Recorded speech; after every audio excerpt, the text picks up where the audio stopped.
गुरु रूप साध संगत जी, आप सभी को प्यार भरी राधा स्वामी जी। आज जो हम आपको साखी सुनाने जा रहे हैं वो साखी श्री गुरु नानक देव जी की है, जो सिखों के पहले गुरु थे। एक बार गुरु नानक देव जी और साथ उनके दो चेले थे, जिनका नाम था बाला और मर्दाना। तीनों उदासी के लिए निकल गए, जंगल बियाबान की तरफ चले गए। अपनी जाके कहीं डेरा लगाएंगे, वहीं मालिक की भजन बंदगी किया करेंगे। तो जब जंगल बियाबान में निकल गए काफी दूर अपने गांव से, एक जगह गुरु नानक साहब अपने दोनों चेलों से कहने लगे कि भाई आप थोड़ी देर आराम करो और मैं मालिक के ध्यान में बैठता हूँ। मैं कुछ वक्त उनका भजन सुमरन को वक्त देता हूँ। तो किसी पेड़ की छां के नीचे बैठ गए वो तीनों। जब वो बाला और मर्दाना एक तरफ बैठे, बाबा जी भी वहीं उनके पास में बैठ गए। और जैसे ही अपने ध्यान को, अपनी तवज्जो को अंतर्मुख में की तरफ मोड़ा, उनकी सुरत चढ़ गई। वो अपनी रूह को खंडों ब्रह्मंडों में, वो सचखंड में ले गए। और 5 दिन और 5 रात गुजर गई, ऊपर ही उनकी रूह रही, नीचे शरीर में आई नहीं। अब उनको 5 दिन और 5 रात गुजर गई ऊपर बैठे बैठे दोनों चेलों को। अब जो बाला था वो तो बड़े सब्र वाला था, उसको पता था कि मालिक को कुछ नहीं होता। जो हमारे सतगुरु हैं इनको कुछ नहीं होने वाला, ये तो आप परमात्मा रूप है, आप मालिक हैं। मगर ऊपरी मंडलों में, ऊपर के खंडों ब्रह्मंडों में घूम रहे हैं, घूमने दो। मगर जो उनका चेला मर्दाना था वो जाति से मरासी था। मरासी जो मांग के अपना काम काज करते हैं, जो नाच गाने का काम भी करते हैं, भजन गीत भी गाते हैं, उस जाति से था। और 5 दिन और रात जब गुजर गई, उस वक्त 5वें दिन बाद गुरु नानक अपने रूह को नीचे शरीर में लाए। और जब उठकर बैठे और दोनों चेलों की तरफ देखा तो मर्दाना रोने लग गया। उनकी आंखों से आंसू बहने लगे कि वो इतने वक्त तक भूख को बर्दाश्त नहीं कर सकता था। वो तो 2, 4, 10, 20 घर में मांग के ले आते, अपना पेट भर खाते थे खाना। और बाला जो था उनका सेवक, वो बड़े सब्र वाला था, बड़े संतोष रखने वाला था। अब जब मर्दाने की तरफ गुरु नानक साहब ने देखा तो उनकी आंखों से जब आंसू बह रहे थे, तो मर्दाना जो था रबाब बजाता था। जब भी भजन कीर्तन करते थे, कहीं भी बैठ के मालिक की महिमा गाते थे, तो मर्दाना रबाब बजाया करता था।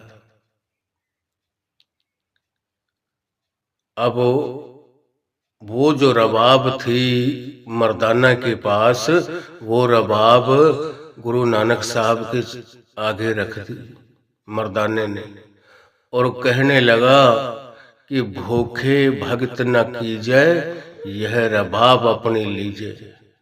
कि गुरुजी मेरे से भूखों से भक्ति नहीं होगी, ये अपनी रबाब ले लो और मैं तो अपने घर जा रहा हूं।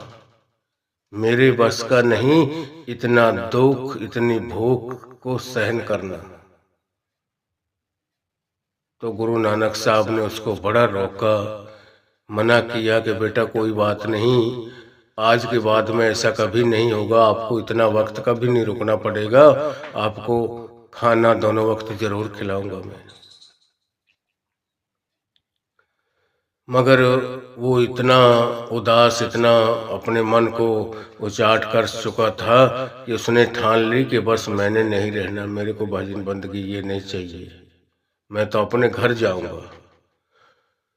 तो गुरु नानक साहब मर्दाना से कहने लगे कि बेटा, रास्ते में शेर बघेरा कोई भी आपको कुछ कोई दिक्कत बन जाएगी तो हमें जवाबदारी देनी आपके घर परिवार वालों को भारी पड़ जाएगी। हम क्या कहेंगे उनसे? वो तो जानेंगे कि वो तो उनके साथ गया हुआ है आपके घर परिवार वाले। हमारी जिम्मेवारी है आपको अब वापस ले जाकर आपके परिवार वालों को जाके सपुर्द करना। अब आप जा रहे हो, रास्ते में कोई आपके साथ कोई हादसा हो जाए और हम आए साल 6 महीने में दोबारा गांव में घर में वापस, तो आपके परिवार वाले आए हमारे पास, पूछे कि जी हमारा भी बच्चा आपके साथ गया था मर्दाना, वो कहाँ है? तो गुरु नानक साहब ने कहा मर्दाना से कि भाई हम तेरे परिवार वालों को क्या जवाब देंगे? मगर सब कुछ कहने के बावजूद भी गुरु नानक साहब ने कहा भाई राक्षस भी रहते हैं, शेर बघेरे कोई राक्षस कोई मिल गया तेरे को, किसी चीज ने खा लिया, हमारे को जवाब देना भारी पड़ जाएगा, मत जा तो। मगर सब कुछ कह देने के बावजूद भी मर्दाना नहीं रुका और चल दिया गुरु से बेमुख होकर। जब वहां से चल दिया और चलते चलते घने जंगल में जब गया तो वहां कौड़ा राक्षस घूम रहा था भूखा, उसको कई दिनों से कोई शिकार ही नहीं उसके हाथ लग रही थी।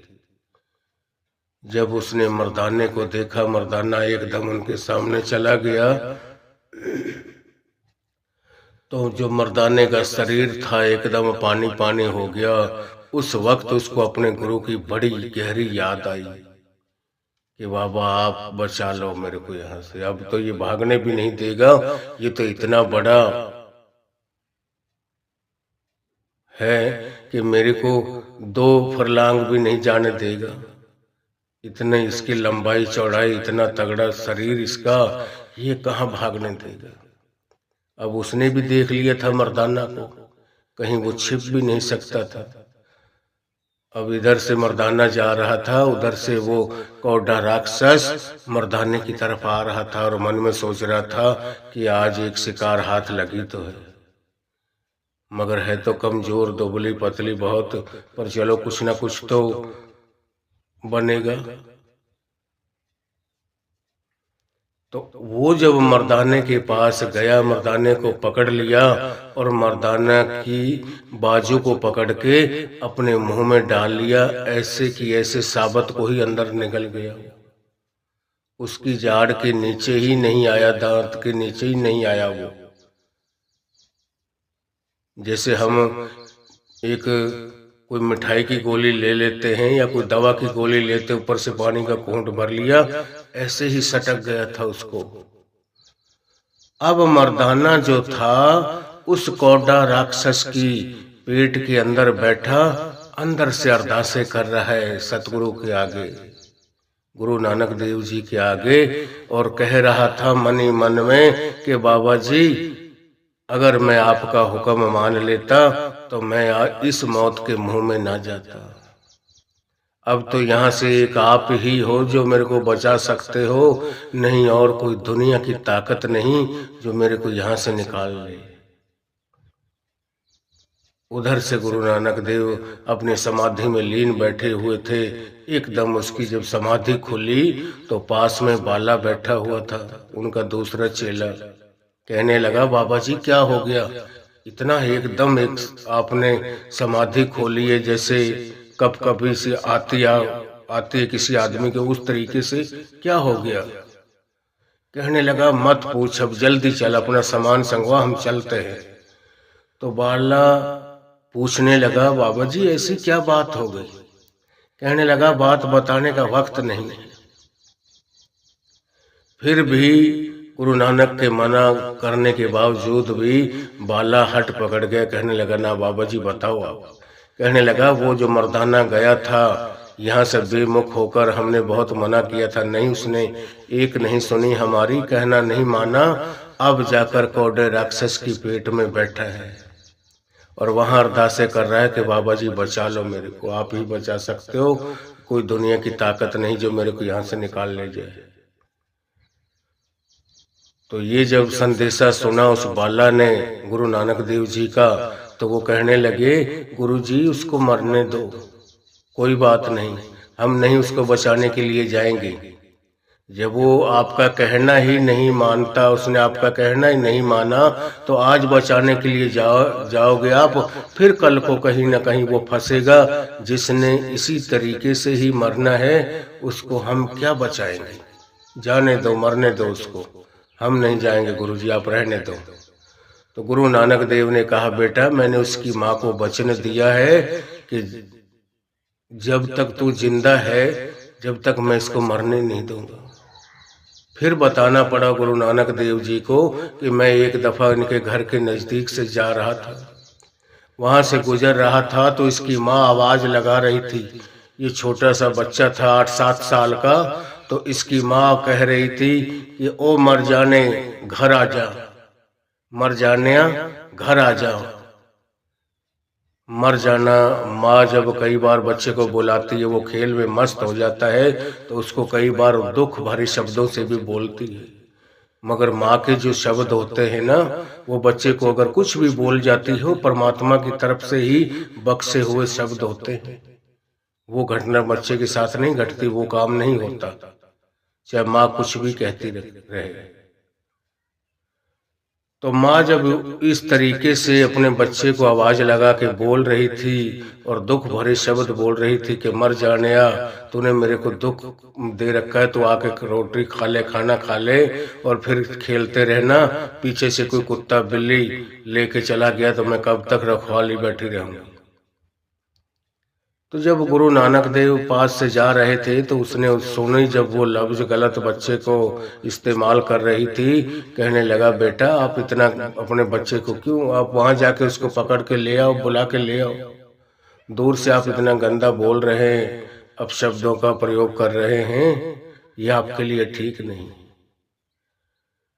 उस वक्त मर्दाने की माता ने गुरु नानक देव से कहा कि बाबा जी, मेरे कहने से ना तो ये बचेगा और ना ही ये मरेगा। इससे पहले 6 बच्चे मेरे होकर मालिक के प्यारे हो गए हैं, ये 7वां बच्चा है मेरा, और क्या जाने अब ये कितने दिनों का है मेहमान मेरे घर, ये तो मालिक के हाथ में है। तो जब गुरु नानक देव ने यह बात सुनी उसके माँ के मुख से कि इससे पहले 6 बच्चे होके वो मालिक के घर चले गए हैं, यह 7वां है, और मेरे कहने से तो ना ये बचेगा और ना ये मरेगा, ये तो उस मालिक के हाथ में है। उस वक्त गुरु नानक देव ने उसकी माँ को वचन दे दिया था कि माँ, उसको वचन दिया था कि बेटा जा, आज के बाद में जब तक तू जिंदा है इसको हम मरने नहीं देंगे, मगर इसको आप हमारा चेला बना देना, हमारे साथ भेजना, हम इसको मालिक के भजन बंदगी में लगाएंगे। तो वो वचन दिया हुआ था, छोटा जब था, तो यह बात गुरु नानक देव जी बाला को बता रहे थे, इसलिए हम इसको साथ लाए हैं और उसको मैंने बचाना पड़ेगा, उसकी माता को मैंने वचन दे रखा है। तो कहने लगे गुरु नानक देव, जल्दी कर भाई, अब टाइम मत लगा और चले। जैसे उन्होंने अपना सामान उठाया, गुरु नानक देव ने उनसे कहा बाला से कि आंख बंद करो। आंख बंद करी, बोल दिया आंख खोल लो।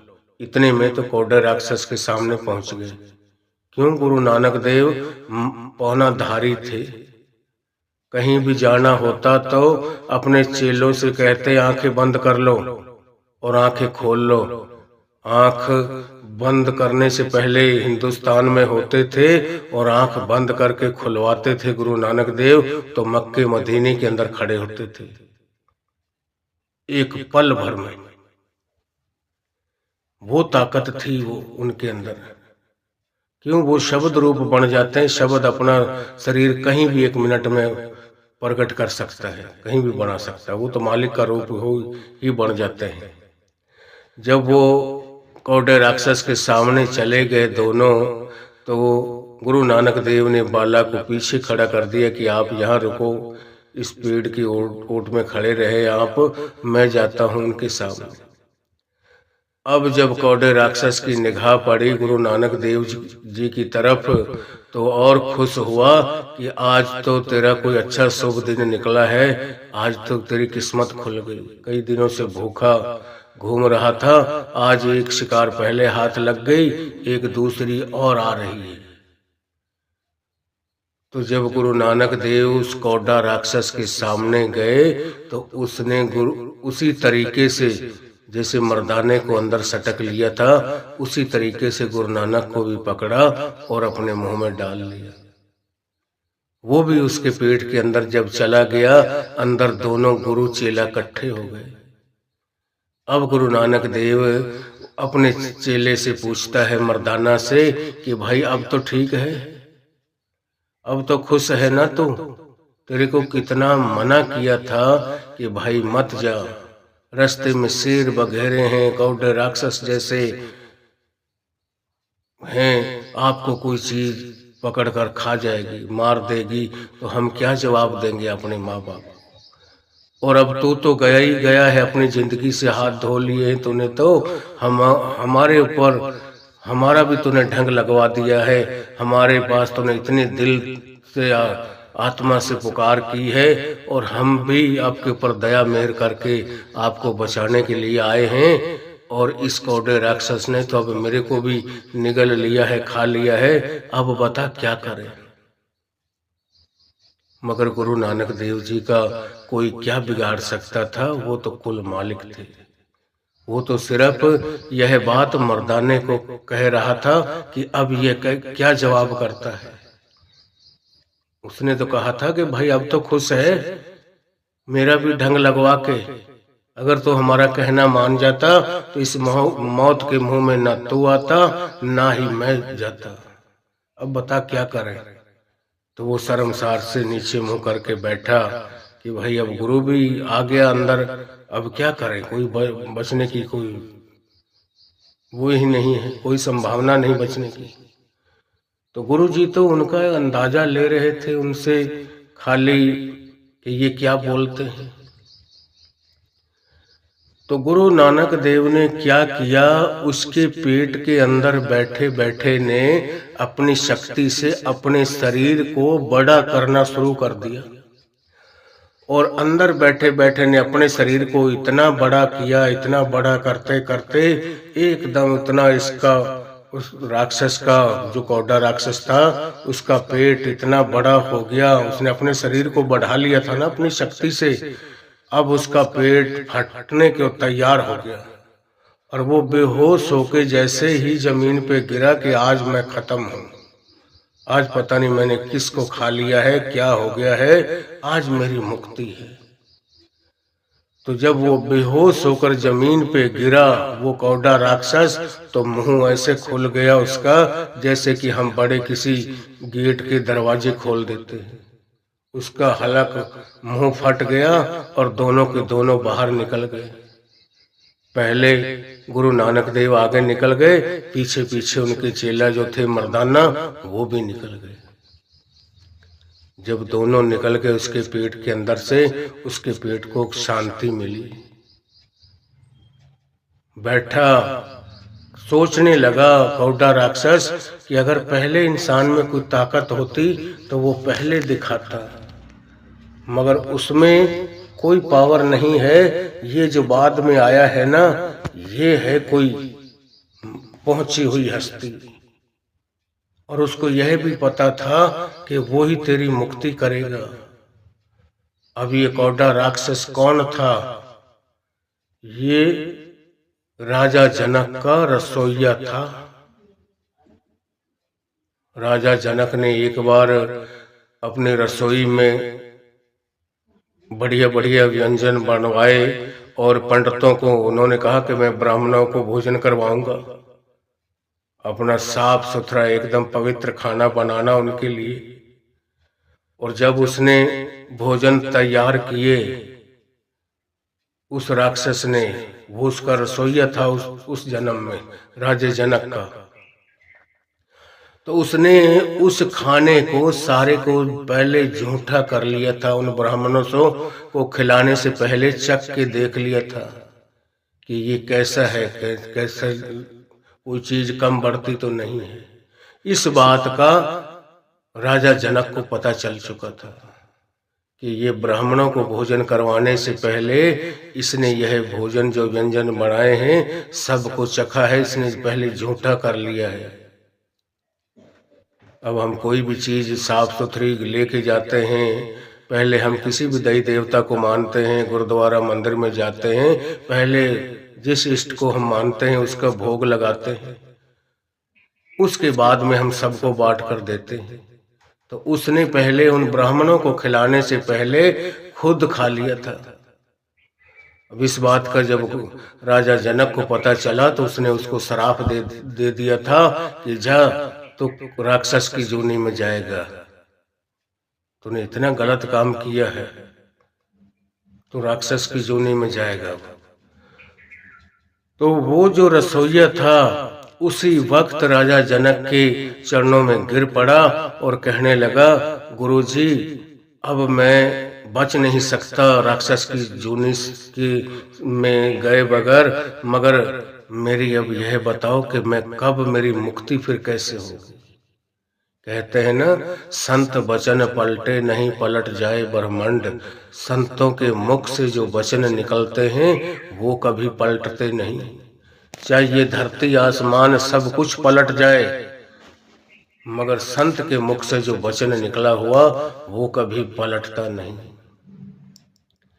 तो जब उनके चरणों में गिर पड़े, बहुत रोए, अपनी गलती का एहसास किया, उस वक्त राजा जनक ने उस अपने रसोइये को, जिसको यह वरदान दे दिया था, यह उसको श्राप दिया था कि तू जा कौड़े राक्षस की, तू राक्षस की जूनी में जाएगा। तो उस वक्त राजा जनक ने फरमाया कि अब कल युग में एक नानक नाम का अवतार होगा जो तेरी मुक्ति करेगा। तो उसके मन में आया कि यह जो आज मेरे अंदर आया है, जिसको मैंने खाया है और जो मेरी ये मरने की नौबत आई है, यह गुरु नानक ही हो सकते हैं। तो बड़े प्रेम से हाथ जोड़ के वो गुरु नानक देव जी को कहने लगे कि गुरुजी आप नानक हो? कहने लगे हाँ, मैं इस कल युग का अवतार नानक नाम से मेरे को लोग पुकारते हैं, मैं गुरु नानक देव जी हूँ। उसी वक्त उनके चरणों में गिर पड़े और क्षमा मांगने लगे और कहने लगे, गुरुजी अब मेरे को बहुत दिन हो गए इस राक्षस की जूनी में घूमते घूमते, बड़ा अरसा हो गया है, अब मेरी मुक्ति कर दो। तो गुरु नानक देव तो उसकी मुक्ति करने के लिए ही गए थे। क्यों, जो भी करना होता है संत खुद करते हैं, और नहीं तो वो मर्दाना रुक भी सकता था गुरु का कहना मान के। उधर से वो मन को उचाट भी वही करने वाले हैं, उसके पेट के अंदर भी कौड़े राक्षस के सामने भी वही लेके गए हैं, उनको खिलवा भी दिया, खुद उसको बचाने के बहाने से उसके अंदर चले गए, और उसका भी वो जरिया बनने थे कि उसका उद्धार करना था। वो वक्त आ चुका था, उसका उद्धार होने का समय आ गया था। गुरुजी खुद अपनी मौज में आके सब कुछ आप करते हैं। इसीलिए गुरबानी में भी लिखा है, करे करावे आपे आप, मानस के किछ नहीं हाथ। जो भी होना होता है ना, वो सारी रचना वो पहले खुद रचते हैं, किसके साथ क्या होना है, किस बहाने से उसको वहां ले जाना है। बाबा जी फरमाते हैं ना, हमारे भाई देने दा भी जरिया है, लैण दा भी जरिया है। कि बाबा जी देते भी हैं किसी को वो धन दौलत किसी के ऊपर मौज करते हैं तो कोई उसने छोटा सा कारोबार शुरू किया, उसी में अपनी दया मेहर बख्श देते हैं, उसी में उसके बहुत अच्छा काम चल जाता है। और जिसके से निकलवाने होते हैं ना, कोई ऐसा हारी बीमारी या कोई केस का कोई ऐसा निकलवाया जिसने जितना कर्जा देना होता है किसी का, वो निकलवा भी देते हैं। तो बाबा जी फरमाते हैं, भाई देण दा भी जरिया है, लेण दा भी जरिया है। जरिए से बगैर कुछ नहीं होता। तो वो जरिया बनाया था मर्दाने का, उस तरीके से उसकी मुक्ति करनी थी कौड़े राक्षस की। तो जब उनके वो चरणों में गिर पड़े, हाथ जोड़े, कहने लगे, नानक जी अब आप मेरे को इस हालात में मत छोड़ के जाना, मेरी मुक्ति करके जाना। तो जब उनके वो चरणों पर गिरे, यह वचन विलास हुए, उन्होंने अपनी मेहर भरी उनके ऊपर नजर डाली, उसी वक्त उनके प्राण पखेरु कर दिए। वो मालिक का प्यारा हो गया, उसकी रूह को अंदर सचखंड पहुंचा दिया और उसका जो कौड़े राक्षस की जोनी से उसको मुक्त कर दिया। यह पूर्ण संत महात्माओं के कारनामे हैं, वो कर सकते हैं। उनके हाथ में वो चाबी, वो ताकत है। हमारे और आपके हाथ में कुछ नहीं है। संत जो चाहे वो कर सकते हैं, उनके पास वो शक्ति, वो ताकत होती है। तो इस तरीके से उस राजा जनक का जो रसोइया था, उसकी उन्होंने मुक्ति की थी, इस बहाने से, इस जरिए से। अब इससे आगे फिर क्या होता है, फिर वो आगे जाते हैं। अब उसके मन में से वो विचार भी निकालना था, वो चीज भी दिखानी थी कि तू तो इतना बड़ा है और तू फिर खाने के लिए इतना व्याकुल हो जाता है जिसकी कोई हद नहीं। सारी हदों को तू पार कर जाता है, लांघ जाता है। तेरे को सब्र रखना चाहिए। जो भी मालिक जिस हालात में भी रखता है हमें, उसमें कुछ ना कुछ राज छिपा हुआ होता है, चाहे हमें पता चले या ना चले। कई दफा हमें एहसास भी मालिक करवा देता है, उस चीज के बारे में बता भी देता है कि भाई आपके साथ ये घटना होनी थी। और हमें बड़ा दुख होता है कि बाबा जी ये काम क्यों नहीं हुआ, हमारा क्या वजह थी। कहीं जाना होता है, वहां वो किसी बहाने से रोक देता है, हमें वहां नहीं जाने देता। और जो लोग जाते हैं अड़ोसी पड़ोसी, उनके साथ कोई हादसा बन जाता है। फिर हमारी समझ में आता है कि हमको मालिक ने क्या जरिया बनाया, किस तरीके से हमको रोक लिया। वो गए थे, उनकी कोई गाड़ी एक्सीडेंट हो गई, कुछ ऐसा उनके साथ गलत हो गया, सब के सब चले गए। और एक हमको मालिक ने बचाना था, हम उसकी सेवा में हैं, उसकी संगत सोबत करते हैं, उनसे नाम दान की दीक्षा मिली हुई है। हमको मालिक ने बचा लिया, हमारे ऊपर उनका दया मेहर का हाथ था। तब हमें एहसास होता है। तो जब दूसरी बार फिर गए, वो आगे चल दिए, वहां से अपना डेरा उठाकर जब गुरु नानक देव उसको ले गए, उस राक्षस की तो मुक्ति हो गई। फिर आगे चल दिए, चलते चलते बहुत दूर किसी गांव के नजदीक थोड़ा बाहर कहीं डेरा लगाया।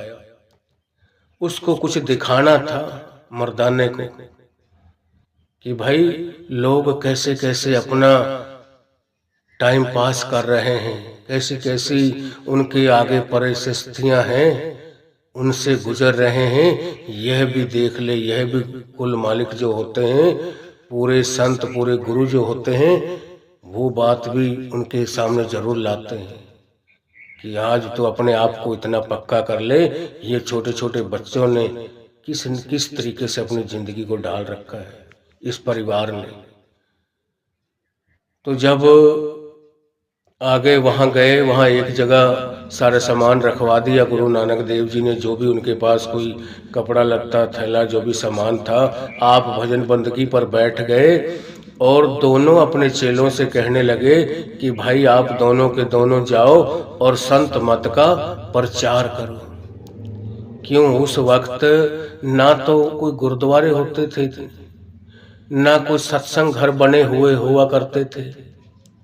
जो भी उनका प्रेमी जीव हुआ करता था, संतों को सब पता होता है, उनको वो खुद ढूंढ लेते हैं।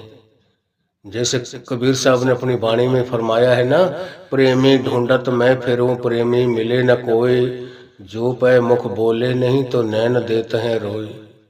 कि प्रेमी जीव को वो खुद संत ढूंढ लेते हैं। तो अब उन अपने दोनों चेलों को भेजा कि भाई मैं इधर बैठा हूं और आप एक पूरब की तरफ जाओ और एक पश्चिम की तरफ जाओ, और दोनों जाके अलग अलग गांवों में संत मत का प्रचार करें और आप गुरु के बारे में, नाम के बारे में उनको उत्साहित करें, उनको बताएं कि चलो आप गुरु जी का सत्संग सुनो, उनका दर्शन करो और उनसे मालिक के नाम लेने की जो असल युक्ति है, सही तरीका है, वो आपको बताएंगे। उस तरीके आप भजन बंदगी करना, तब आपकी मुक्ति होगी। अपने तरीके से जो आप कर रहे हो वो ठीक नहीं है। इसीलिए वाणी में भी आता है, सेवा करे पर विध नहीं जाने। हम सेवा तो करते हैं, मानते भी हैं अपने अपने धर्म को, हर इष्ट को जो मानता है उनको मानते हैं, मगर जो असल युक्ति, असल तरीका है, उस तरीके से हम नहीं मानते हैं। इसीलिए कबीर साहब ने अपनी वाणी में फरमाया है, कोट नाम संसार में ताते मुक्ति न होए, आद नाम जो गुपत जप बूझे बिरला कोई। कि करोड़ों नामों से हम उस परमात्मा को याद करते, मगर उन नामों से हमारी मुक्ति नहीं होती। हमें फिर जमों के धक्के खाने पड़ते हैं, उनके दुख कष्ट सहने पड़ते हैं, बार बार 84 लाख जिये जोन में आना पड़ता है। मगर जिनको पूर्ण संत सतगुरु मिल गए, उनसे वो 5 नाम शब्द की दीक्षा मिल गई, उनके ऊपर उनकी वहां उस कुल मालिक ने आप पकड़ ली, फिर उनको कभी छोड़ नहीं सकता, उनको तो खुद लेकर जाता है आप। अब दोनों जब चेलों को भेज दिया गुरु नानक देव ने, एक पूरब की तरफ और एक को पश्चिम की तरफ, तो दोनों संत मत के प्रचार करने के लिए भेजा था कि संगत को जाओ, गांव में जाओ, सारे गांव को इकट्ठा करो, उनको सत्संग करके सुनाओ, गुरु के बारे में, नाम के बारे में बताओ कि भाई तब आपकी मुक्ति होगी। आप चलो गुरु जी के दर्शन करो, हम उसके सेवक हैं, गुरु जी फला आपके जंगल में ही बैठे हुए हैं। तो उनकी बात का जिस तरफ वो बाला गया था, उस तरफ तो लोगों को ठीक दोनों वक्त का खाना मिल रहा था, उनका ठीक गुजारा चल रहा था। मगर जिस तरफ मर्दाना गए थे, उस तरफ इतनी गरीबी हालात थी कि उन बेचारों को 2 वक्त का खाना भी नसीब नहीं होता था।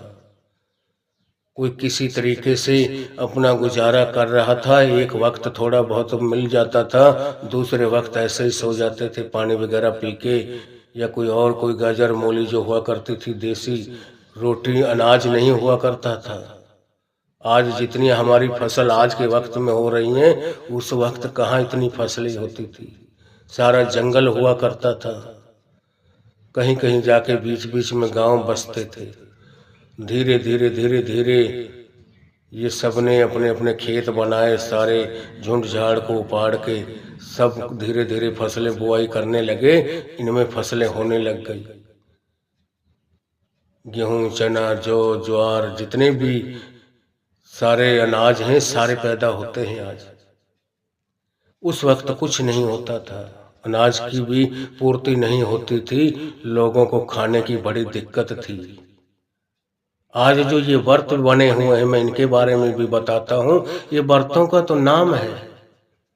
आज हमारी कितनी जनसंख्या है, अगर एक दिन का व्रत का नाम, क्यों वैसे तो कोई रुकता नहीं खाने से। अब पंडितों ने उनको यह बताया कि भाई आप फलाना आप व्रत रखोगे फलाने गणेश का या भोले शंकर का या हनुमान जी का या लक्ष्मी जी का, लक्ष्मी माता का आप उनका कोई व्रत रखोगे, वो आपको ये देंगी, आपको ये देंगी। तो कोई भी रुकता है ना, किसी लालच दिया जाता है उनको, किसी तरीके से उनको वो अपने आप के मन पर कंट्रोल कर सकते हैं। तो यह तो एक वक्त का खाना बचाने के लिए कि इतनी पब्लिक अगर एक वक्त नहीं खाएगी, उससे कितनी बचत होगी, कितना वो बचेगा। ये दई देवताओं के इसलिए यह नाम दिए गए थे कि फला दिन मंगलवार को नहीं ये काम करना, इतना नहीं खाना फलाने वक्त तक, और शनिवार का ये व्रत है, फलाने का, जितने ये व्रत नियम बने हुए हैं सब पंडितों का ये जरिए बनाए हुए थे ताकि इस अनाज की कुछ बचत की जाए। असल गहराई का लोगों को पता नहीं हुआ करता था। भोले भाले जीव होते थे, जैसे उनको बताया जाता था ऐसे ही अमल करते थे। आज तो साइंस इतना तेज है, हद से ज्यादा, मगर तेज जितना ज्यादा होता है वो उतना नीचे डूबा हुआ होता है दलदल में। भोला जीव जो सीधा साधा होता है वो जल्दी मालिक को पाता है। जिनको हम आज पागल बोलते हैं ना, अनपढ़ लोग हैं, पढ़े लिखे नहीं है कि ये पागल है। पागल का अर्थ क्या है? जो उस परमात्मा को पा लेते हैं वो फिर पागल का रोल कर लेते हैं। पागलों की तरह वो संतों की एक रमज को कह जाते हैं, अंदर की बात को, और उनको देखकर हंसते हैं अपने मन ही मन में और अपने मुख को छिपाते हैं कि ये भी है, देखो कैसे घूम रहे, हमको कितनी मालिक ने खुशियां बख्शी हैं, अंदर के भंडार खोल दिए हैं, वो रूहानियत दौलत। अब जब मर्दाना जिस तरफ गया था, बात कर रहे थे, वही संत मत से जोड़ने के लिए गुरु नानक देव ने भेजा था। तो जिस तरफ मर्दाना गया था इतनी गरीबी थी, उसने उस गांव में, पूरे गांव में पूरा दिन घुमाई करता रहा। आदमी आदमी से कहा कि भाई एक जगह आप कोई धर्म घर वो है, धर्मशाला है आपके गांव की कोई ऐसी, जहाँ पंचायत घर है, आप बैठते हो, कोई भी काम हो जाता है, ऐसा खाली जगह, वहाँ आप बैठे, आपको घंटा 2 घंटे आपको नाम के बारे में, गुरु के बारे में आपको सत्संग करके सुनाऊंगा मैं। आप फिर गुरु के चलो, मैं लेके चलूंगा, उनके दर्शन करना, उनके प्रवचन सुनना, सत्संग सुनना, और उनसे फिर क्या पता किस किस जीव को मालिक के नाम से जुड़ने की वो युक्ति, वो तरीका मिल जाए, किस किस जीव के ऊपर मालिक की मौज होती है, ये तो वो जानते हैं। अब पूरा दिन मर्दाने जो था घूमता रहा, किसी ने उसकी बात को क्यों, उस तरफ इतनी गरीबी थी कि बेचारों को 2 वक्त का खाना नहीं मिलता था। तो लास्ट में जब शाम होने जा रही थी तो एक कोई बीबी थी, एक बहन जी के घर गया, उसके 2 छोटे छोटे बच्चे खेल रहे थे, और उसने छोटी सी अपनी झोपड़ी बनाई हुई थी। उसके घर गया, जब उसको पानी की प्यास लगी, इस बहन के पास जाता हूँ, वहाँ से पानी पीऊँगा और फिर जाता हूँ, कोई हमारी बात तो सुनने को तैयार ही नहीं। आज हम देखें कि हमारी जब यह हालत हो, हमें ना कोई मालिक का नाम अच्छा लगता है, ना कोई गुरु अच्छा लगता है, ना ही हमें कुछ और चीज अच्छी लगती है। क्यों? हमारा तो हर वक्त अपने पेट की तरफ ध्यान रहेगा, ख्याल रहेगा कि कब हमको कुछ खाने को मिल जाए। जिसके पास इतनी गरीबी हो उसका ध्यान कहाँ जाएगा परमात्मा की तरफ। तो जब वो मर्दाना उस बहन की झोपड़ी में गया, उससे जाकर पानी मांगा कि बहन मेरे को पानी पिलाओ। उसने पानी पिलाया, थोड़ी देर बैठा, उससे बातचीत करने लगा कि बहन जी मैं आपके गांव में आया था, वहाँ हमारे सतगुरु बैठे हुए हैं, गुरु नानक देव जी, उन्होंने हमको भेजा है कि भाई गांव में जाओ और आप संत मत का प्रचार करो, गुरु के बारे में, नाम के बारे में बताओ, ताकि दुनिया जुड़ सके, उनके कुछ दिन बदल जाएं। जैसे कोई बच्चा स्कूल नहीं जाता, वो मूर्खों के समान ही समझते हैं आज के वक्त में। तो पुराने टाइमों में तो उसका टाइम पास हो गया। आज की जो जनरेशन है इतनी पढ़ी लिखी है, अनपढ़ों को तो वो मूर्ख समझते हैं कि ये इन्होंने कैसे अपनी जिंदगी गुजारी होगी। तो उस बहन ने को जब वो बात कहने लगा कि बहन जी आपके गांव में मैं आया, मेरी बात पर किसी ने एक्शन ही नहीं लिया, मेरी तरफ ध्यान ही नहीं दिया किसी ने कि भाई तो क्या कह रहा है, कहाँ से आया है, कौन है, क्या है, कुछ नहीं पूछा। हर आदमी का ध्यान इधर उधर देखते थे। बड़ा हैरान था मैं तो कि इनको क्या है, क्या दिक्कत है। तो जब उस बहन के घर गया, उसने अपने घर की परिस्थिति बताई कि भाई क्या बताएं। उसने मर्दाने से कहने लगी कि भाई मैं अपने घर की घटना बताती हूँ। यहाँ कौन जाएगा जिसके घर पे इतने दुख तकलीफ हो, इतनी 2 वक्त का खाना नसीब ना होता हो, उसको भैया कोई चीज अच्छी नहीं लगती। कहने लगी ये मेरे 2 बच्चे हैं और मैं इन्हीं के सिर पे हूँ। इनका जो पिता था वो मालिक का प्यारा हो गया है और मेरे को ये अपने 2 बच्चे पालने हैं। तो मैं क्या काम करती हूँ, मैं सुबह 4 बजे खड़ी होती हूँ और एक यहाँ जमींदार है कोई बड़ा, जिसके काफी 100-200 गाय भैंस वगैरह हैं और उसका कारोबार ठीक है, अच्छा खाता पीता है। वो पता नहीं कौन से जन्म का उन्होंने कोई क्या ऐसा कोई अच्छा काम किया था जिसकी बदौलत वो आज 7 न्यामते हैं उसके पास, तो बाकी और सारा गांव भूखा है।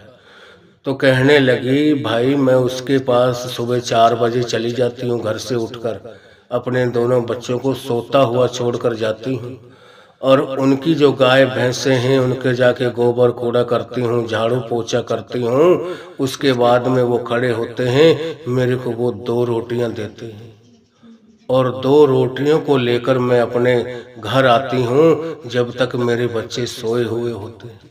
इतने तो मैं वापिस आ जाती हूँ और जब मैं दोनों बच्चों को खड़ा करती हूँ, उनको 1 रोटी मैं खुद खा लेती हूँ और 1 रोटी में से दोनों बच्चों को आधी आधी करके उनको पकड़ा देती हूँ।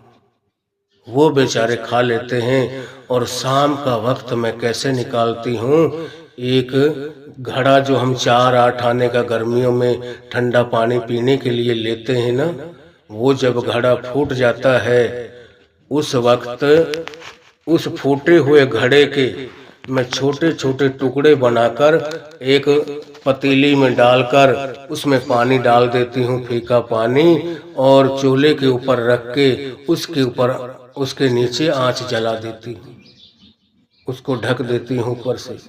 और शाम के वक्त मेरे बच्चे खेलने के लिए चले जाते हैं। जब उनको भूख लगती आते हैं, कहते हैं माँ हमें खाना दे। तो मैं कहती हूँ बेटा, बड़ा प्यार करती हूँ उनसे कि बेटा अभी सब्जी कच्ची है, यह थोड़ी सब्जी पक जाए फिर मैं आपको खाना दूंगी। फिर बेचारे उनको बहलाकर प्यार से उनको भेज देती हूँ, फिर खेलने के लिए चले जाते हैं। फिर जब अंधेरा होने को आता है, सब अपने अपने घर को जा रहे होते हैं, वो भी बेचारे अपने घर आते हैं। फिर आकर कहते माँ हमें खाना दे। फिर कहती हूँ कि बेटा अभी थोड़ी सी और देर रुक जाओ, अभी खाना आपको मैं दूंगी, अभी सब्जी कच्ची है। और फिर उनको मैं अपने पास बैठा लेती हूँ और उनको मैं राजा महाराजाओं की कहानियाँ सुनाती रहती हूँ। वो बेचारे भूखे ही सो जाते हैं। जब वो बच्चे मैं इस तरीके से सुला देती हूँ तो बाद में मैं क्या करती हूँ, उस आग को बुझाकर पतीले को नीचे उतार के रख देती हूँ, जिसके बीच में वो मिट्टी के घड़े के टुकड़े छोटे छोटे बना के मैं खाली पानी में डालकर और वो चूल्हे पे चढ़ा देती हूँ और बच्चों से कहती हूँ बेटा अभी सब्जी कच्ची है। आज हम हिसाब लगाएं, आज हमने 3 चीजों का सिर्फ नाम सुना हुआ है। वो 3 कौन कौन सी चीज हैं? एक गरीबी, एक प्रेम और एक सेवा। ना हमने आज तक इतनी गरीबी देखी है, ना हमने कभी सेवा की है, ना प्यार किया है। प्यार की भी हम परिभाषा को नहीं जानते। तो जब यह बात उसने बताई, कहने लगी, फिर मैं रात को बच्चों को इस तरह सुला देती हूँ, सुबह वो सोए हुए होते हैं, मैं आराम से खड़ी होकर सुबह 4 बजे चली जाती हूँ और उस जमींदार के झाड़ू पोछा करती हूँ, उनका गोबर कूड़ा डालती हूँ। तब वो मेरे को 2 रोटियां देते हैं, उनको लेकर मैं अपने घर आ जाती हूँ, जिनमें से एक मैं खा लेती हूँ और फिर आधी आधी रोटी को करके मैं अपने दोनों बच्चों को दे देती हूँ। इस तरीके से अपनी मैं जिंदगी को, अपने दिनों को निकाल रही हूँ, अपना वक्त काट रही हूँ। तो जो मर्दाना था, आज हम अपने सोचें कि हमारा छोटे छोटे बच्चे हों, अनसमझ, माँ के दिल पे क्या गुजरती होगी। एक छोटा सा बच्चा अपनी माँ का एक जिगर का टुकड़ा होता है। माँ भूखी सो सकती है मगर अपने बच्चों को भूखा सोने नहीं देती। मगर जब माँ की कहीं से पार नहीं बसाती ना, उस वक्त कोई ना कोई ऐसा जरिया अपनाती है जिससे मैं अपनी जिंदगी गुजार सकूं। आज हम गहराई से सोच के देखें कि ऐसे दिन क्या हमने देखे हैं कभी। आज हम नाम ले लेते हैं कि जी हम तो गरीब हैं, हम तो गरीबी हालात में हैं। जो 2 वक्त का खाना जिसको मिल रहा है खाने के लिए, वो कोई गरीब नहीं है। हम उन समय की आंखों के सामने रख के देखें, उसको गरीबी कहते हैं। आज गरीबी का सिर्फ हमने नाम सुना है। तो मर्दाना ने जब उस बहन की इतनी दुख भरी कहानी सुनी, उसके बच्चों के बारे में उसने जब अपनी पूरा वृतांत सुनाया, तो मर्दाना उसकी बात को सुनते सुनते रोने लग गया। उनकी आंखों से आंसू बहने लग गए। आंसू बहने लग गए तो बड़े दुख भरे लफ्जों से हाथ जोड़ के कहने लगा कि बहन जी आप ठीक हो, आप अपनी जगह पे ठीक हो। पता नहीं आपकी किस्मत में मालिक ने क्या लिखा है, ऐसे दिन आपको क्यों देखने पड़ रहे हैं। और हाथ जोड़कर वहां से खड़ा हो जाता है, कुछ नहीं बोलता, उनका रुदन से गला भर जाता है और कहता है ठीक है माँ बहन जी, अब मैं यहाँ से चलता हूँ, अब चलता हूँ मैं अपने गुरु जी के पास। तो जब उनको वो प्रणाम करके उनसे मिलके वहां से जाता है और जाने के बाद में सीधा अपने सतगुरु के पास जाता है। अंदर उसका हृदय रुदन से भरा हुआ था और सीधा अपने गुरु जी के पास जब गया और उनके चरणों में गिर पड़ा और इतना रोया, हद से ज्यादा उसकी जो अंदर की भिरे थी, तड़प थी, बहुत रोया और कहने लगा गुरुजी इतनी इस हालात में किसी को मत रखो कि आप 2 वक्त का खाना जरूर दो, कितना भी गरीबी दो किसी को, मगर 2 वक्त का खाना उनको जरूर दो। तो हमें भी चाहिए। उस वक्त गुरु नानक देव ने क्या किया? गुरु नानक देव ने एक गड़वे में दाल दी और 2 प्रसादे एक कपड़े में लपेट कर दिए कि जा मर्दाना ये ले जा और उस बहन को दे देना और उससे कहना कि यह गुरु का लंगर है, यह कभी खत्म नहीं होगा। जब मर्दाना वो एक गड़वे में दाल और 2 प्रसादे लेके आया उस बहन के घर, कहने लगा बहन अपनी पतीली करो जिसमें आप सब्जी बनाते हो, यह गुरु की दाल है, गुरु के लंगर की, यह कभी खत्म नहीं होगी। और ये 2 प्रसादे हैं, इनको ऊपर से देखना मत कितने हैं, थोड़ा सा कपड़ा उठा के हाथ डालना और जितने प्रसादों की आपको जरूरत पड़े इसमें से निकाल लेना, ये कभी घटेंगे नहीं और गर्मा गर्म ताजा मिलेंगे। तो बहन कहने लगी कि भाई साहब आज आप दे जाओगे, कल फिर मेरे को उसी तरीके से दिन गुजारने पड़ेंगे, आप मत दो। मगर मर्दाना बहुत बिरे से आंसू आ गए उसके, रोने लग गया वो बहन भी और मर्दाना भी। कहने लगा ये गुरु का लंगर है, ये कभी ख़त्म नहीं होगा। तो उस बहन ने वो प्रसादे लिए, वो गुरु का लंगर लिया, जिसमें से वो खुद भी खाती रही और उसने पूरे गांव के लिए भंडारा चला दिया। जो आज गुरु घरों में लंगर चलते हैं, ये तब से लंगर चले हुए हैं। शुरुआत का किसी को पता नहीं कि ये लंगर किस तरीके चला था। उस बहन ने सारे गांव को लंगर खिलाया, खुद भी खाया। ना तो उस पतीले में से दाल खत्म हुई और ना ही प्रसादे खत्म हुए। हमें भी चाहिए ऐसा अपने सतगुरु के ऊपर सच्चा दृढ़ विश्वास, सच्चा भरोसा हो, ताकि मालिक हमारी भी भजन बंदगी की लाज रखे, हमारे भी सारे काम काज करे। तो अभी साखी में और प्रेम के बारे में और मैं सेवा के बारे में भी बताता, मगर हमारे नज़दीक से आवाज़ आ रही है गुरुद्वारे से, और यह हमें बड़ा वो हो रहा है आवाज़ के बारे में। तो मैं इस साखी को यहीं समाप्त करते हुए विराम देता हूँ। अगर आप हमारे रूहानी साखियाँ चैनल पर नए हैं तो हमारे इस चैनल को लाइक व सब्सक्राइब ज़रूर करें, और कमेंट में राधा स्वामी ज़रूर लिखें, और अपने एरिया का नाम भी लिखें कि हम कहाँ से सुन रहे हैं, कौन से एरिया से, कौन से स्टेट से सुन रहे हैं। अगर कहीं से हमारी कोई गलती कमा पेशी आपको दिखाई दे, वो भी आप ज़रूर लिखें। राधा